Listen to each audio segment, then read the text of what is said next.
J'ouvre le second débat de ce sens public consacré au poids moral, au poids politique aussi du futur pape. Le successeur de François parlera au nom d'1,4 milliard de catholiques dans le monde, ce qui lui donne à la fois évidemment de l'influence et des responsabilités.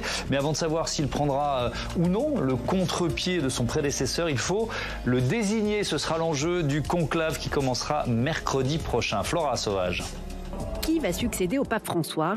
Place Saint-Pierre à Rome, les fidèles s'impatientent. Nous espérons qu'ils parviendront bientôt à un choix et nous souhaitons sincèrement un pape proche du peuple. Il a accueilli les pauvres et a laissé une église ouverte à tous. J'espère que ces thèmes seront repris et élargis plus précisément avec une église vraiment inclusive.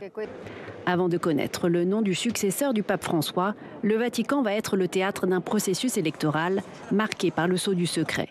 Le conclave débutera mercredi 7 mai dans la célèbre chapelle Sixtine. Le scrutin a lieu à huis clos et pour être élu, le nouveau pape doit obtenir la majorité des 2/3 des voix. Ce sont les cardinaux venus du monde entier qui vont le désigner, mais seuls ceux qui ont moins de 80 ans pourront participer au scrutin. Coupés du reste du monde pendant toute la durée du conclave, les cardinaux ne pourront quitter le Vatican. Les bulletins de vote seront brûlés dans un poêle après chaque demi-journée de scrutin. Tant qu'aucun pape n'est élu, la cheminée de la chapelle Sixtine dégage une fumée noire. Lorsqu'un pape sera élu, c'est une fumée blanche visible par l'ensemble des fidèles place Saint-Pierre qui se dégagera. Le monde extérieur saura alors que l'Église catholique a un nouveau chef. Celui-ci apparaîtra au balcon pour prononcer sa première bénédiction Urbi et Orbi à la ville et au monde. Il deviendra alors officiellement le 267e pape de l'histoire. Voilà, on a tout de suite une question à laquelle nos invités vont nous aider à répondre. Quel sera le réel pouvoir politique du pape? J'accueille Christian Cambon. Bonsoir, bienvenue. Vous êtes sénateur LR du Val-de-Marne, envoyé spécial du président du Sénat pour les relations internationales et membre du groupe France-Vatican. Bernadette Sauvaget, bonsoir. Bonsoir. Bienvenue à vous, journaliste à Libération en charge des religions. Christophe Dickès, bonsoir et bienvenue. Bonsoir. Vous êtes historien du catholicisme et de la papauté. Je vais citer 2 de vos livres. Pour l'Église, ce que le monde lui doit, et puis le Vatican, vérité et légende, les 2 sont publiés aux éditions Perrin. Et Sophie Dravin, éditorialiste politique, est évidemment restée à mes côtés, d'autant plus que c'est un thème que vous connaissez bien. Vous avez été correspondante au Vatican pendant plusieurs années. Christian, comment est-ce que vous serez comme 1,4 milliard de catholiques suspendus à la fumée blanche la semaine prochaine? Oui, d'abord par conviction personnelle, mais aussi par intérêt politique pour cette institution qui a et qui aura, comme elle l'a eu dans l'histoire, une influence mondiale. Et donc, tellement de questions se posent au moment de cette succession, tellement d'incertitudes compte tenu de la composition actuelle du conclave, enfin du collège des cardinaux, qu'effectivement, on aura tous envie de savoir qui est l'heureux élu. Je ne sais pas si c'est très heureux, car la quantité de charges la charge est lourde, lui tomber à l'instant, et lorsqu'il aura séjourné dans la chambre des larmes, je pense qu'après, il prendra la mesure de ce qui lui arrive. Bernadette Sauvaget, un conclave, c'est une élection. Oui. Donc, ça veut dire que les favoris, là, ils font campagne en ce moment? Alors, je ne sais pas s'ils font campagne, mais on fait sûrement campagne pour eux. Voilà, je crois que c'est ce que je dirais. Oui. On a l'exemple, enfin, on en a un peu appris sur le conclave de 2013. Qui a mené François, enfin, voilà, le cardinal Bergoglio à la... Le cardinal Bergoglio était très sagement en train de dîner à la Casa del Clero, via la Scrofa, juste à côté de Saint-Louis des Français.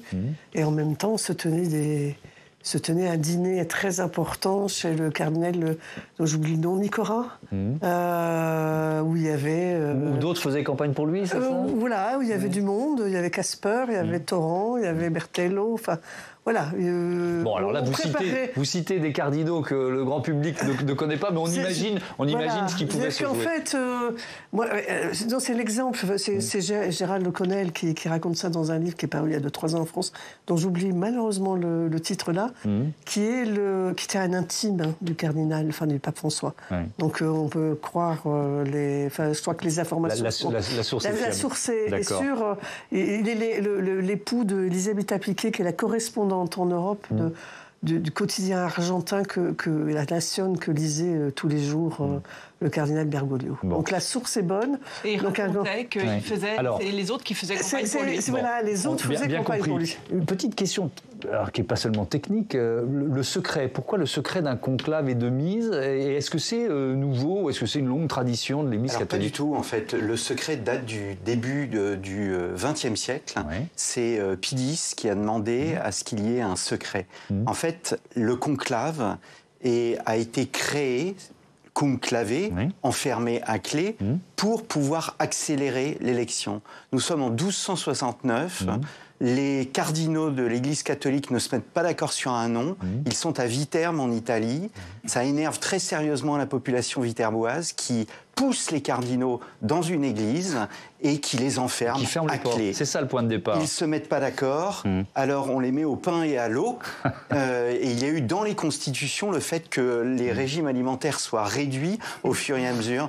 Et c'est la plus longue élection, ça a duré 1000 jours. À un moment, la population était tellement énervée qu'elle en a retiré le toit et qu'ils étaient sous la pluie. Ça a duré plus de 1000 jours. Bon. Voilà, c'est le plus long conclave de l'histoire de l'Église. Et là, en général, c'est quoi? Ça peut durer quoi? 3-4 jours? Ce qu'a dit Bernadette, parce que, si vous voulez, ce qui se passe aujourd'hui, c'est essentiel. C'est peut-être le plus essentiel que le conclave lui-même. Pourquoi? Parce que on voit avec l'élection de 2013, de 2005, mais aussi les élections précédentes, que les jeux se sont quasiment faits avant l'entrée en conclave. Donc Ratzinger avait très bien senti en 2005, qui ensuite est devenu Benoît XVI, que le boulet allait arriver. Le pape, le cardinal Bergoglio aussi. La moyenne du nombre de tours, en fait, depuis, j'allais dire, la fin du 19e siècle, c'est 7 tours de scrutin. Donc c'est une moyenne assez basse. Ça représente moins de 48 heures. En fait. On va revenir évidemment sur l'organisation du conclave, sur les favoris, les papabili, comme on dit. Mais je voudrais quand même vous entendre sur le pouvoir du pape. C'est l'axe central de notre débat. La voix de François, elle portait, notamment, quand il disait ceci, c'était peu de temps avant la présidentielle américaine. Les deux, Kamala Harris et Donald Trump, sont contre la vie. L'un rejette les migrants, Trump, et l'autre tue les enfants, Harris. Les deux sont contre la vie. Je ne peux pas décider, je ne suis pas américain et je ne voterai pas là-bas. Mais que les choses soient claires, renvoyer les migrants et ne pas leur donner la possibilité de travailler ou de les accueillir est un péché, c'est grave.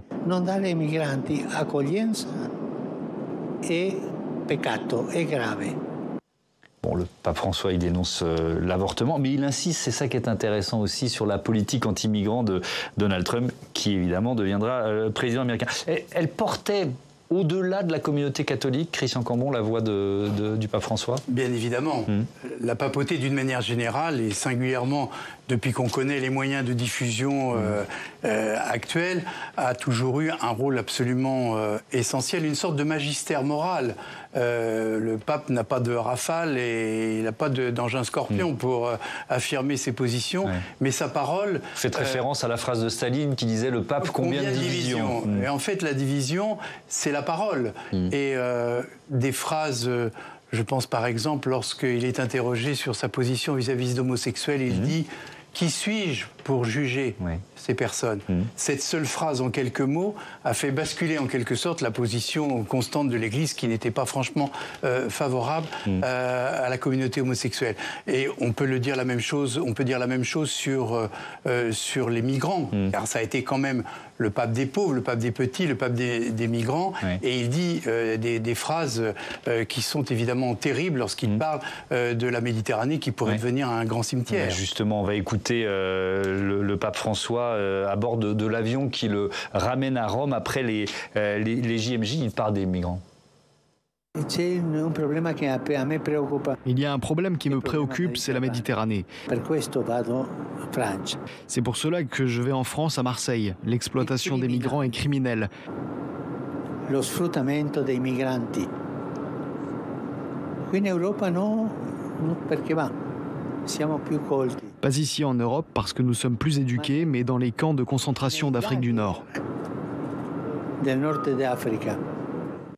Sophie, vient intervenir. Absolument, parce que les migrants, c'est le premier de ces déplacements à Lampedusa 2013, avec une croix faite du bateau de certains de ceux qui avaient traversé la Méditerranée, dont ils disaient que ce n'était plus notre mer, mais la mer des morts. Enfin, c'était très, très marquant. Et puis, c'est aussi, au-delà même des seuls migrants, ce premier texte, Laudato Si, qui était un texte sur la question de l'environnement, qui a ouvert les portes de l'Église à un public, entre guillemets, beaucoup plus large, d'autant que dans la question de l'environnement, il n'y avait pas que celle de l'environnement qui était chère aussi à un patriarche orthodoxe, Bartholomé Ier, avant même le pape François.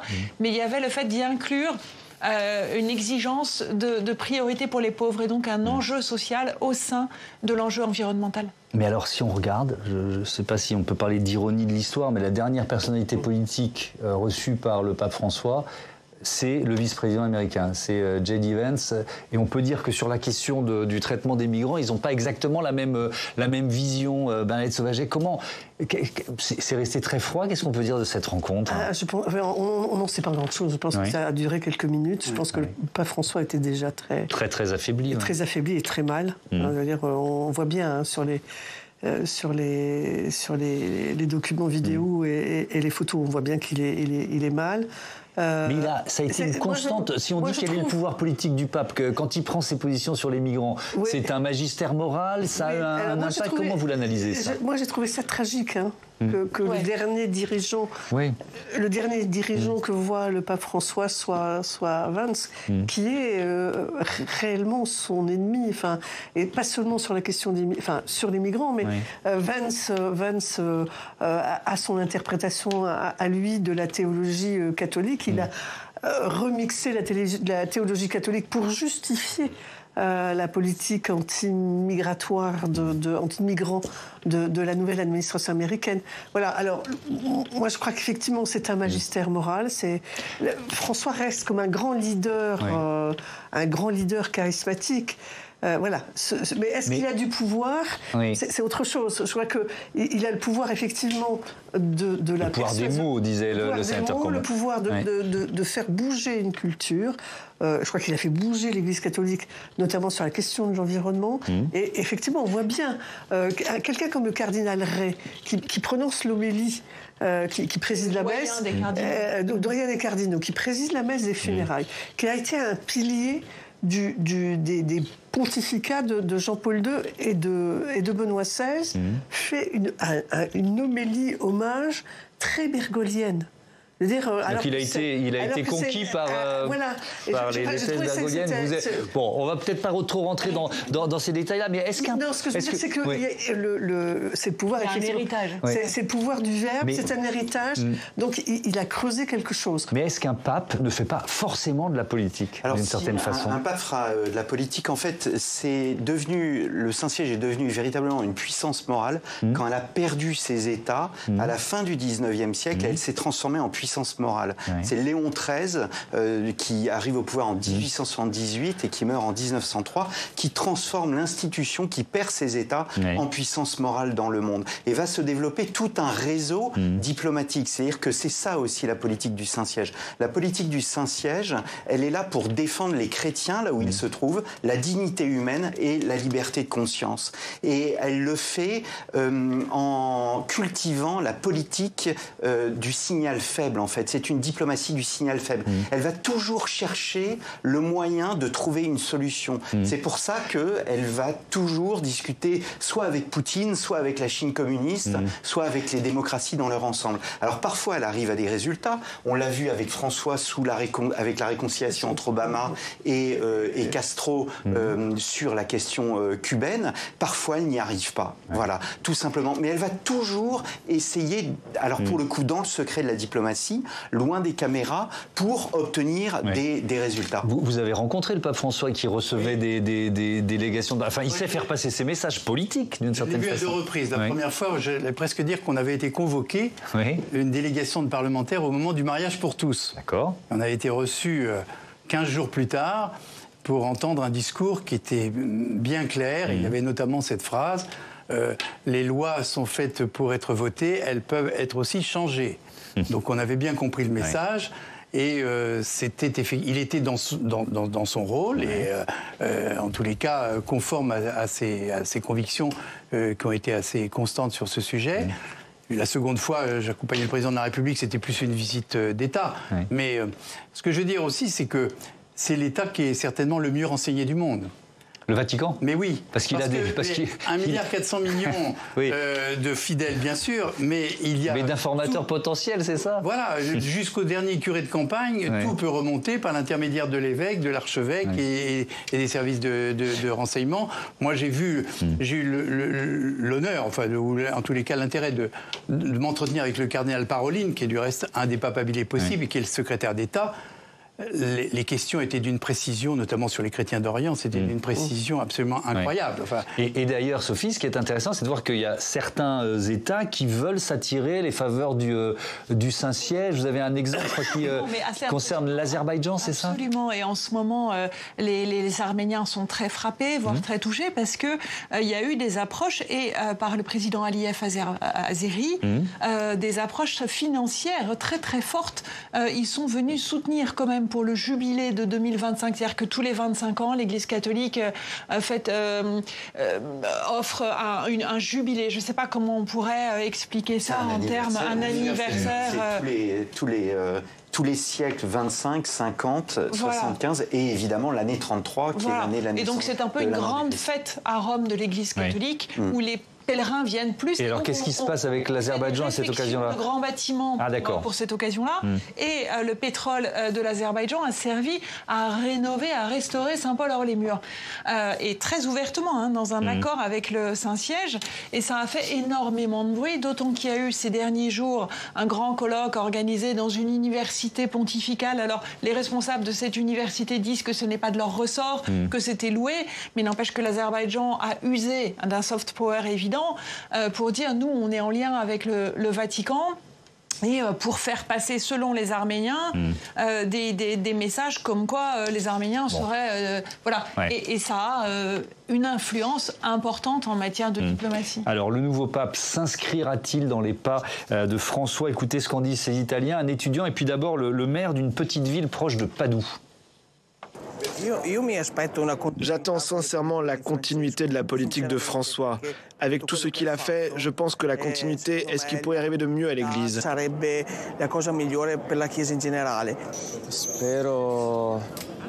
J'espère que l'on nommera un pape qui suivra la voie de François. Et en même temps, j'aimerais un pape noir. Voilà, un pape africain, ce sera évidemment l'une des questions qu'on va se poser. J'accueille de nouveau Lorraine Barrière. Bonsoir. Rebonsoir Lorraine. On a peut-être un petit souci de lumière, mais ça va revenir. Qui pour succéder au pape François? On va parler de ses favoris, les papabili. Oui, qui entre papabili au conclave ressort cardinal. C'est dire que rien n'est joué d'avance, si on en croit cet adage. Surtout que la composition du conclave est inédite. Sur les 133 cardinaux électeurs, 108 ont été nommés par le pape François, en majorité des réformateurs, partisans d'une église plus ouverte. C'est une manière un petit peu pour le pape François de peser sur le choix de son successeur. Les visages de ses favoris, vous allez les voir, il y en a 9 venus des 4 coins du monde. On va d'abord s'intéresser à ceux venus d'Italie, 3 Italiens, 3 progressistes, 3 proches du pape François. Le grand favori, c'est lui, Pietro Parolin, 70 ans, actuel secrétaire d'État du Vatican. Il a une vision mondialiste, il connaît très bien les enjeux à la fois du Moyen-Orient mais aussi de la Chine. Il est expérimenté, c'est le successeur naturel du pape François qui pourrait poursuivre ses réformes, mais de manière plus subtile et plus diplomate. Ensuite, il y a Matteo Zuppi, 69 ans. Il est l'archevêque de Bologne. Lui aussi a une vision mondialiste. Il fait partie d'une ONG catholique qui s'est développée un petit peu partout sur la planète. C'est lui qui a été envoyé sur le front en Ukraine pour apaiser les tensions. Progressiste, lui aussi, il défend l'inclusion des personnes LGBT. Et puis un dernier favori du côté de l'Italie, le plus jeune de tous, Pier Battista Pizzaballa. Il a 60 ans, il a été nommé par le pape François patriarche latin de Jérusalem, c'était en 2020. Sur place, il entretient de bonnes relations avec toutes les collectivités religieuses. Et puis il y a aussi, on l'a dit, d'autres favoris, d'autres papabili qui viennent d'un peu partout des autres continents. Oui, en effet, Antonio Tagle, par exemple, 67 ans, il est philippin, archevêque de Manille. Peter Turkson, 76 ans, le cardinal ghanéen, le Ghana, qui au passage est un des pays les plus dynamiques pour l'Église. Il parle 6 langues. Robert Prévost, il est américain, il a 69 ans, il est chargé de nommer les évêques du monde entier. Enfin, du côté des Européens, le Suédois Anders Arborelius, 75 ans, un profil atypique et moderne. Il s'est converti à l'âge de 20 ans. Il est le premier cardinal scandinave nommé par le pape François. Et puis le français, le marseillais, plus précisément, Jean-Marc Aveline, 66 ans. Il vient d'être élu à la tête des évêques de France. Il était très proche du pape François. Et puis on va terminer avec une figure plus conservatrice, le Guinéen Robert Sarah. Oui, c'est l'opposé du pape François. Il est traditionnaliste, très clivant pour le coup. C'est lui qui avait comparé l'homosexualité au nazisme en 2015. Il est contre l'avortement, il est aussi contre l'euthanasie, mais il bénéficie du soutien du milieu ultra-conservateur. Si Robert Sarah est élu, eh bien, cela marquerait un tournant radical pour l'Église catholique. Merci beaucoup, Lorraine. Christian Combon, ça vous inspire quoi, cette liste de papabili, là? Il faut remettre les choses à leur place. C'est pas l'élection du président des Républicains, hein, donc il faut savoir raison garder, et c'est pas non plus les courses à Vincennes. Donc il faut, on est bien il faut bien comprendre la réalité de ce conclave. Effectivement, il y a eu un très fort renouvellement, puisque je crois que près des 2/3 des cardinaux ont été nommés par le pape actuel. Ceci posé, le fait qu'ils aient été nommés par François ne veut pas dire qu'ils sont tous alignés sur la position de François, puisque ce sont dans de nombreux cas des pasteurs qui étaient au contraire très impliqués dans les églises locales. Il n'avait très peu d'expérience internationale. Le cardinal qui était archevêque de Oulan-Bator en Mongolie, il doit avoir quelques centaines, je crois, de fidèles. Bon, c'est plus de la pastorale dans son cas. Donc, on ne sait pas en vérité ce qui peut sortir de cette assemblée qui est peut-être la plus secrète au monde en matière d'élection. Et donc, il faut aussi peut-être s'attendre à des surprises, car le dicton qui a été évoqué, qui rentre pas penseur cardinal, c'est justifié à de nombreuses reprises. Alors, c'est justement, en fait, qui entre pas. Mais est-ce que Bergoglio était le favori il y a 12 ans? Un des favoris. Qui entre pape au conclave en sort cardinal, c'est pour ceux qui font campagne pour eux-mêmes, en fait. C'était un slogan de la Renaissance, enfin un mot de la Renaissance. Mais Pacelli, Pie XII rentre pape au conclave, et il en sort 4, Ratzinger, Bergoglio, et c'était les favoris. Pavoshkiwa, Montilly est devenu Paul VI. Donc voilà, mais c'est là on va dire. Alors pour rejoindre, je reviens à la thématique plus ouvert. Je reviens à la thématique un peu générale. Est-ce que le contexte géopolitique est intégré à cette grille de lecture là des cardinaux qui font campagne pour eux ou pour les autres? Oui, c'est-à-dire qu'encore une fois, à l'heure où on parle, lors des congrégations générales, mais aussi lors des discussions informelles qu'il peut y avoir entre les cardinaux, eh bien, on dessine les nécessités de l'Église d'aujourd'hui et la nécessité aussi d'apporter une réponse politique, exactement comme l'a fait le pape François, que je vois, moi, personnellement, d'abord comme un pape très politique. Et donc, Et du Sud. Alors, ça aussi, ça sera très intéressant, parce que effectivement, il est le symbole de la bascule du catholicisme vers le Sud. Et si c'est un pape européen qui a été élu, ça va précisément changer cette donne. C'est aussi l'héritage du pape François qui se joue, d'une certaine façon. Oui, mais moi j'ai l'impression que tout le monde revendique l'héritage en ce moment. Je crois. Enfin, voilà. Peut-être justement parce qu'il a nommé les 2/3 des cardinaux actuels. Donc, voilà, moi je pense que la question de l'héritage, on la reposera une fois qu'on saura. Il y a des petites piques quand même. Hein. Oui, il y a des petites piques évidemment, mais. C'est-à-dire, alors là, vous parlez entre vous. Là, il y a plusieurs cardinaux. Il y a notamment le cardinal Bustillo qui a dit français, corse, franco-espagnol. Voilà, qui est en Corse, qui a dit il faudra que le pape travaille à l'unité. Sous-entendu, il y a des fractures aujourd'hui. Ça c'est le vocabulaire qu'emploient des conservateurs modérés, on va dire. Voilà, parce qu'il y a des conservateurs. Alors, j'ai vu, j'imagine que tout le monde autour de la table a dû voir ce film Conclave, qui raconte une espèce d'enquête. Je vous recommande de le voir. Il est disponible alors, sur la plateforme. Pardon, mais c'est d'une violence. Oui. Je sais pas si c'est déjà arrivé qu'il y ait des tensions entre des clans opposés au sein du Conclave. Il est très vraisemblable, sauf la fin évidemment, mais il est très renseigné et très vraisemblable. Donc il y a des courants qui s'opposent pendant le conclave. Je vous donne la parole juste après. Pardon. Je pense qu'il ne faut pas oublier qu'il y a quand même d'autres questions qui vont se poser au conclave. La première, le pape est quand même le chef des chrétiens, des catholiques, et donc il y a une dimension de pastorale. Le pape Benoît XVI avait été choisi notamment parce qu'il avait réaffirmé un certain nombre de principes théologiques qui étaient un petit peu en bascule sous le pontificat précédent. Je pense qu'il y a le gouvernorat de l'Église qui pose de vrais problèmes. Derrière ce terme de synodalité, c'est-à-dire qui dirige et qui doit diriger. Est-ce que les évêques doivent avoir plus de pouvoir dans leurs évêchés?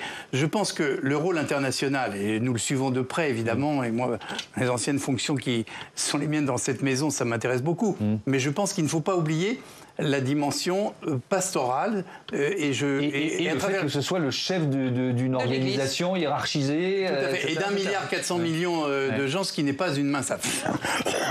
Ce qui n'est pas une mince affaire. Vous vouliez intervenir? Oui, moi je pense qu'on est dans une configuration, là, présentement,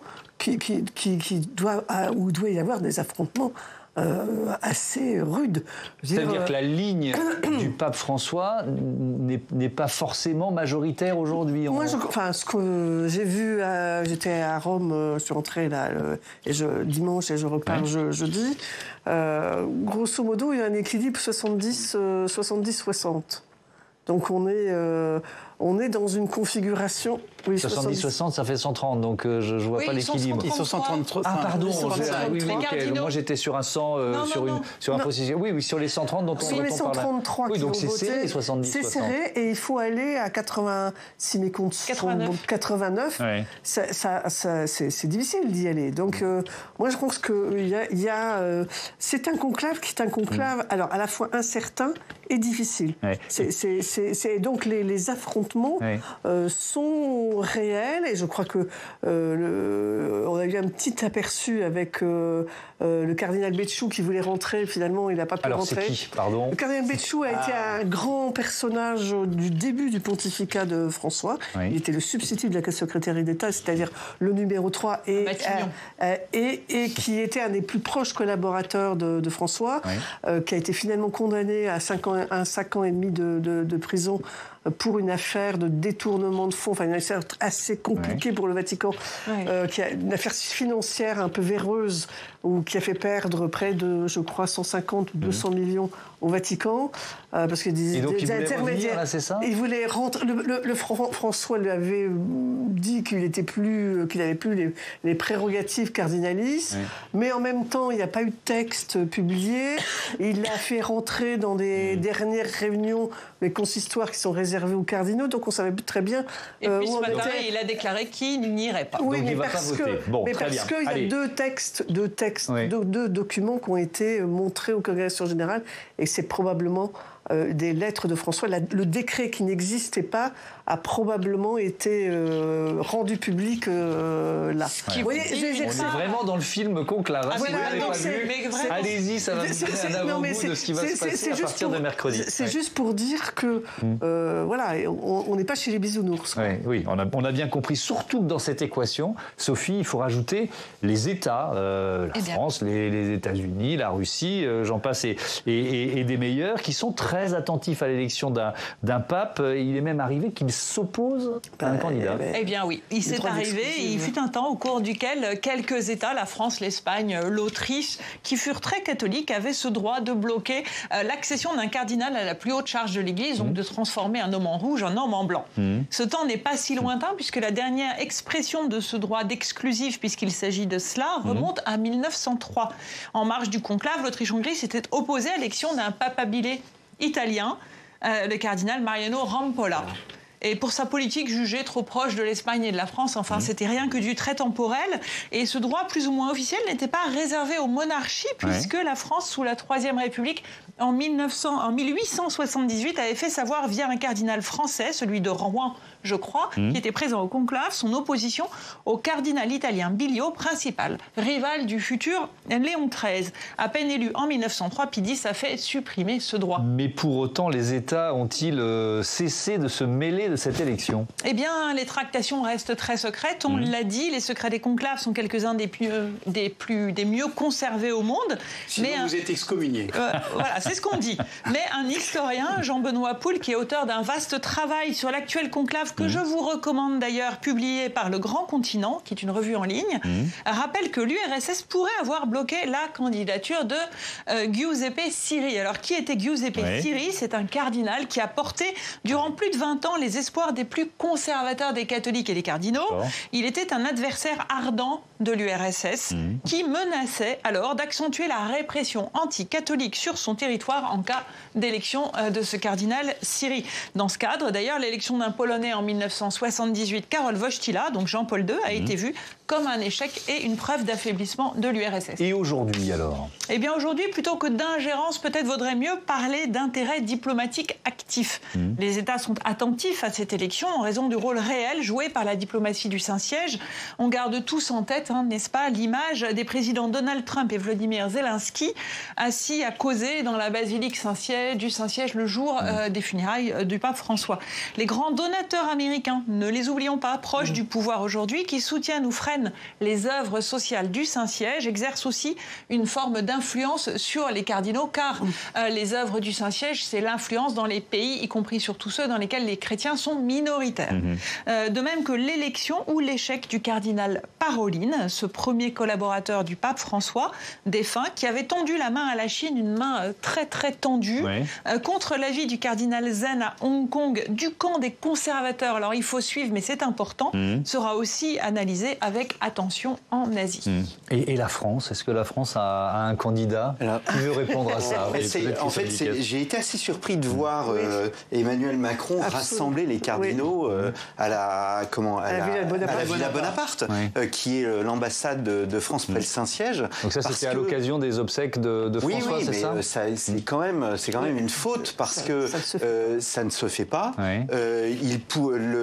On a parlé là du cardinal Lavigne qui potentiellement peut être élu, et donc c'est pas vraiment lui faire un cadeau que de montrer publiquement le fait qu'il le reçoive, et parce que ça donne l'image d'un président de la République qui, entre guillemets, veut intervenant. Le général de Gaulle a voulu intervenir dans l'élection de 1963, il n'a pas réussi. Ce que disait Sophie est très intéressant, parce qu'en 1903, donc c'est Sarto qui est élu, qui devient Pie X, et en 1914, c'est la revanche du parti de Rampolla. Donc vous voyez, il y a des effets de balancier. Vous avez admirablement bien travaillé. Il y a un effet de balancier aussi qui montre qu'il peut y avoir cette volonté d'alternance d'un pontificat à un autre. Oui, parce que allez-y, Sophie, sur la France aussi. Si je peux me permettre, il y a une spécialité avec le pape François, c'est qu'il a renoncé à nommer cardinaux des gens qui auraient dû l'être selon l'ordre protocolaire, qui était celui, par exemple, le patriarche de Venise, celui de Milan et évidemment le cardinal de Paris. Et ça fait 200 ans, et cela fait 200 ans que la France n'aura pas de cardinal parisien dans un conclave. Parce qu'il y a une raison. C'est que l'ancien cardinal archevêque de Paris, Monseigneur 23, est toujours vivant. De la même manière pour Lyon, c'est le primat des Gaules. Oui, mais enfin, il est toujours vivant. Et donc, il siège du reste dans les congrégations. Il ne votera pas. Il ne votera pas parce qu'il faut avoir 80 ans et moins pour pouvoir voter. De même, l'ancien archevêque de Lyon, Monseigneur Barbarin, qui n'est plus archevêque de Lyon. Mais qui est très fatigué. Il est très fatigué, certes, mais ça, il n'empêche, il est très à Rome. Et c'est cette tradition de ne pas nommer deux cardinaux qui dépend du même. Mais à Venise et à Milan, ça n'est pas le cas. J'ai évidemment cherché. Ce serait le premier pape français depuis Grégoire XI, c'était il y a plus de 6 siècles. Donc, je ne sais pas si c'est une hypothèse crédible ou pas du tout. Tout à fait. L'archevêque de Marseille. Je pense que c'est une hypothèse tout à fait crédible pour plein de raisons. Même s'il ne parle pas bien italien. Oui, mais ça va. Je pense que c'est une question de moi. Oui, c'est ça. Moi, je pense que c'est une hypothèse crédible pour différentes raisons. D'abord, il a une ascension continue. Il est à la congrégation pour les évêques, ce qui est un poste stratégique. Il a fait grande impression au synode sur la synodalité. C'est un sommet mondial pour examiner effectivement l'évolution de la gouvernance, et il y a fait très forte impression. Aujourd'hui, il a des réseaux. Il a le réseau des évêques, des cardinaux de la Méditerranée, voire des cardinaux africains. Il a été élu à 80% des voix par la conférence des évêques de France. Il a des... Et je pense que ça... Enfin, pour moi, hein, mais voilà, on verra. Et je pense que c'était une des cartes que le pape François avait dans son jeu pour sa succession. Moi, je serais évidemment très heureux et très fier à bien des titres. Nous l'avons reçu du reste ici au Sénat. Ça a été une rencontre tout à fait passionnante, car c'est un homme éminent. Il y a aussi ce magnifique succès de l'avenue du Pape à Marseille, qui a quand même été un événement de grande importance. Moi, je pense que ça va dépendre aussi beaucoup des critères que j'évoquais tout à l'heure, c'est-à-dire en matière de pastorale, en matière de gouvernance d'Église, mais il y a le rôle international. Le cardinal Aveline a été créé cardinal il y a relativement peu de temps, et il a moins d'expérience internationale qu'en ont certains autres. Donc c'est pour ça qu'au cours de ces congrégations, ce qui va certainement émerger, c'est, j'allais dire, les critères prioritaires que les cardinaux vont donner au futur pape pour savoir si, dans le contexte de grands bouleversements internationaux, il faut quelqu'un qui ait un rayonnement et qui ait l'habitude de rencontrer les chefs d'État du monde entier, ce qui donnerait quelques chances au cardinal Parolin, par exemple. En revanche, si c'est la pastorale, si c'est le gouvernorat de l'Église, la réforme de la curie, dont on n'a pas dit un mot, mais qui est un élément très important, me semble-t-il, notamment vis-à-vis des cardinaux qui étaient en place, qui ne le sont plus, le rôle des cardinals italiens qui sont présents dans la maison et qui vont avoir une influence. Il y a les sachants dans ce genre de choses.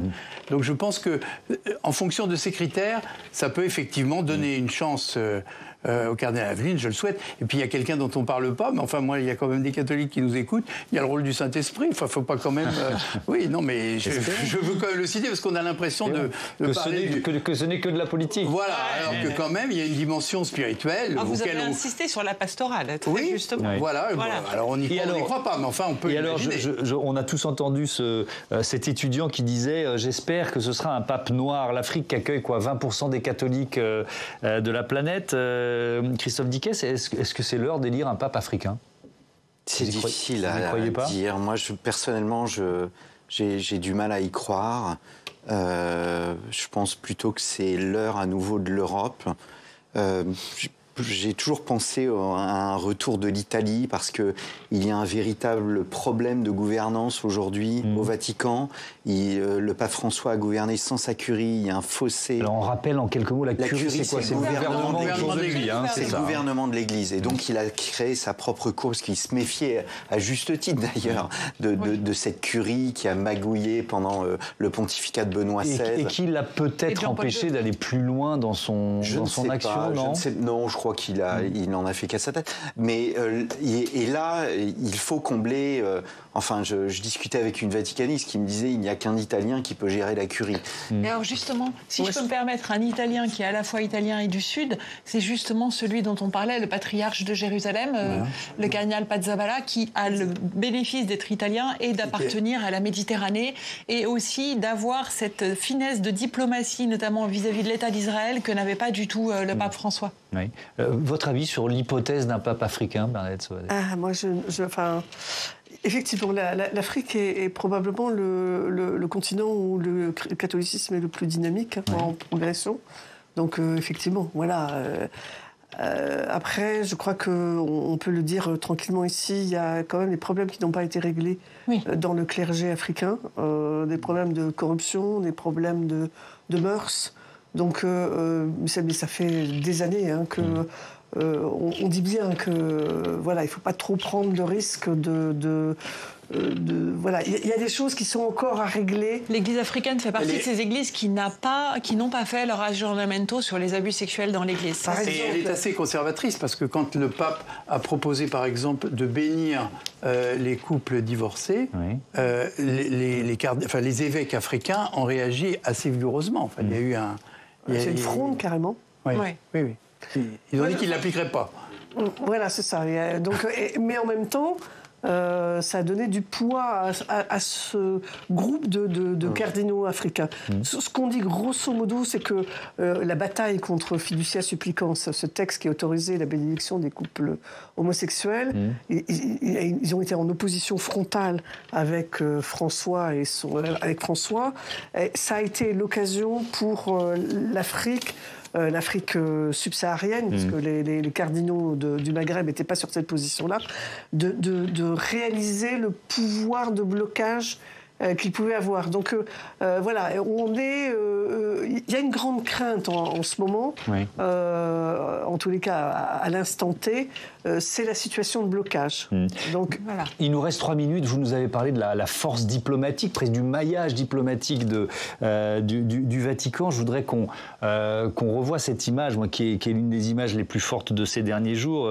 Peut-être que les diplomates du Vatican ont joué un rôle dans cette rencontre entre Donald Trump et Volodymyr Zelensky le jour des obsèques du pape François. Image pour l'histoire, vous y faisiez référence avec le poids des symboles. Christian Cambon, c'est évidemment l'avenir qui nous dira si le sort de la guerre contre la Russie s'est joué en partie ce jour-là. Mais comment vous l'avez reçu, ce moment ?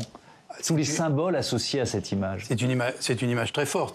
On n'a pas encore l'histoire totale de la manière dont les choses se sont organisées, y compris du rôle du président de la République que l'on voit passagèrement au début. On le voit au début de la séquence. Il faudrait lire sur les lèvres pour savoir si en fait il était conduit ou si au contraire on lui dit qu'on le reverra plus tard.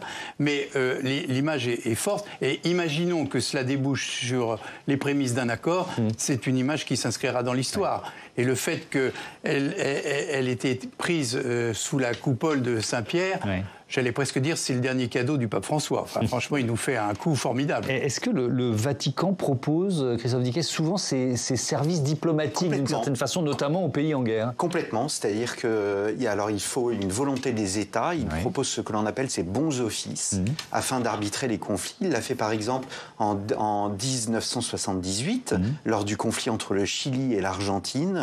Mais il y a des tas d'exemples, et on l'a vu notamment dernièrement sous le pontificat de François, entre Obama et Castro dans la réconciliation entre les États-Unis et Cuba. Donc c'est une diplomatie qui a un rôle majeur avec uniquement cette force, pas de pouvoir financier, pas de pouvoir militaire, le désintérêt total et donc la meilleure position pour pouvoir faire en sorte d'arbitrer des conflits.